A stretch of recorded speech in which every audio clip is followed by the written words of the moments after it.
اچھا جمعہ کی اذان ثانی میں جو انگوٹھے چومنے کا مسئلہ ہے کہ علماء کرام منع کرتے ہیں کہ اس میں نہ تو جواب دیا جائے اور نہ انگوٹھوں کو چوما جائے، اس حوالے سے جی بسم اللہ، یہ بالکل صحیح ہے۔ ہمارا اہل سنت و جماعت کا عقیدہ الحمدللہ، اور حضرت آدم پاک علیہ السلام سے شروع ہوا اور حضرت ابو بکر صدیق پاک تک یہ سلسلہ آتا ہے، اور آقا کریم صلی اللہ علیہ وسلم کا اسم پاک حضرت آدم پاک علیہ السلام نے چوما، اور پھر ہمارے آقا ابو بکر صدیق۔ مقاصد الحسنہ ایک کتاب ہے، مقاصد الحسنہ، سعودی عرب سے چھپی ہے، عربی میں، شاید ترجمہ اس کا ہوا ہی نہ ہو، عربی ہی ہے اور میرے پاس وہ ہے۔ اس میں یہ روایت اور حدیث پاک موجود ہے کہ حضرت بلال حبشی رضی اللہ تعالی عنہ نے اذان فرمائی، اور آقا کریم صلی اللہ علیہ وسلم کا جب نام نامی اشہد ان محمد الرسول اللہ صلی اللہ علیہ وسلم آیا تو حضرت ابو بکر صدیق پاک نے انگوٹھے چوم کر آنکھوں پہ لگائے، تو اذان ختم ہوئی تو میرے آقا کریم صلی اللہ علیہ وسلم نے حضرت ابو بکر صدیق پاک سے فرمایا کہ یہ عمل آپ نے کیوں کیا ہے؟ انہوں نے عرض کیا یا رسول اللہ آپ کی محبت میں کیا، میں نے آپ کا نام سنا اور آپ کے پیار کی وجہ سے، آپ کی محبت کی وجہ سے میں نے ایسا کیا ہے۔ تو میرے اور آپ کے آقا کریم علیہ السلام نے فرمایا ابو بکر جو مسلمان بھی تیری سنت پہ عمل کر کے اس عمل کو دہرائے گا اسے جنت میں چھوڑنے خود مصطفیٰ جائے گا صلی اللہ علیہ وسلم۔ اب یار لوگوں کا اپنی موج ہے، اب اس میں دو چیزیں، انگوٹھوں کا بھی ذکر ہے اور شہادت کی انگلی کا بھی ذکر ہے، دونوں کو ملا کے، اور امام شافعی رحمۃ اللہ تعالی علیہ فرماتے ہیں جس کی آنکھوں کی نظر بینائی کمزور ہو رہی ہو یا آنکھیں دکھ رہی ہوں اسے چاہیے کہ بار بار اللہ کے نبی صلی اللہ علیہ وسلم کا اسم پاک نامی اسم گرامی لے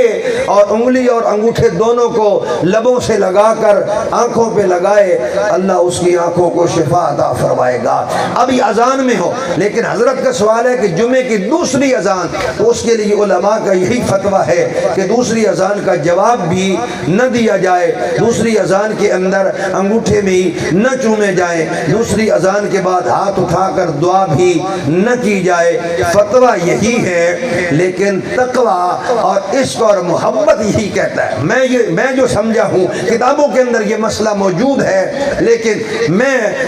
اس کے جواب میں اتنا ضرور عرض کر سکتا ہوں، ہمارے بڑے ہیں جو علماء نے فرما دیا وہ سچ ہے، لیکن حضور ابھی کرونا کے دن آئے،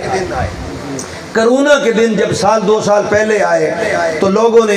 بہت ساروں نے ماسک پہن کر نماز پڑھی، شکر الحمدللہ میں نے تو ایک نماز بھی ماسک کے ساتھ نہیں پڑھی، ساری بغیر ماسک کے پڑھی ہیں، مسجد کے اندر کوئی نشان نہیں لگا، کوئی فاصلہ نہیں کیا، کوئی دو چار پنجہ والی، ہمارے امام صاحب یہاں بیٹھے ہیں ان کو معلوم ہے، اور بہت سارے آپ لوگ جانتے ہیں ہم نے اس طرح کی کوئی پابندی نہیں اپنے ہاں آنے دی، اور الحمدللہ ابھی تک سلامت آپ کے سامنے بیٹھے۔ لیکن ہوا یہ کہ بھائی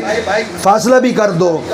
ماسک بھی پہن لو، دور بھی ہو جاؤ، کیوں؟ کہتے ہیں جی بیماری لگ جائے گی، تو ضرورت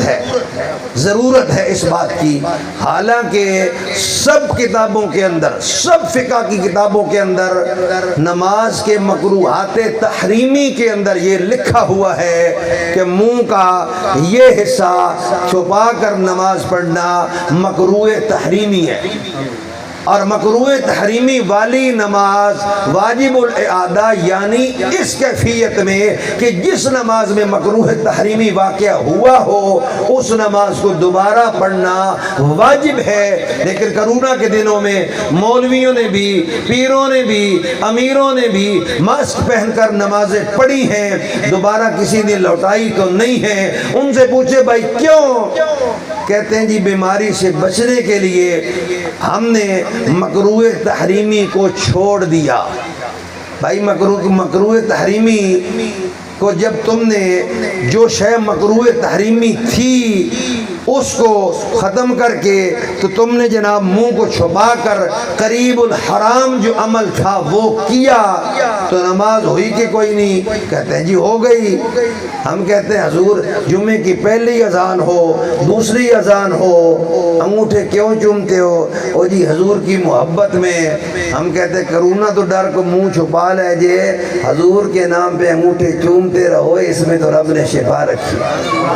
لہٰذا اگر کوئی چوم لیتا ہے تو اس میں حرج نہیں ہے۔ ہاں اگر کوئی انگوٹھے نہیں چومتا تو ہم اسے مجبور نہیں کریں گے، ویسے بھی انگوٹھے چومنا مستحب ہے، لیکن عشق بابا جی امیر المجاہدین رحمت اللہ علیہ پھر یاد آتے ہیں۔ سبحان اللہ، آپ نے فرمایا حضور نہ عشق دے بڑے دعوے کرنا، ہمیں بڑی محبت ہے حضور نہ، بڑی محبت ہے۔ فرمایا اس حضور نہ کیڑی محبت کرنی ہوئے جیڑا اتھو ہاتھ چاہ کے تے ایتھے لے آ کے حضور دا نہ چوما ہی نہ سکے، ادھر سے ہاتھ اٹھا کے حضور کا نام آئے، یہاں سے ہاتھ اٹھا کے یہاں لا کے اتنی ساری تکلیف کر نہ سکے تو وہ کہتا غلامی رسول میں موت بھی قبول ہے، اس کی تو مرنا۔ لہٰذا بار بار حضور کا نام چوما جائے، اس میں برکت ہی برکت ہے۔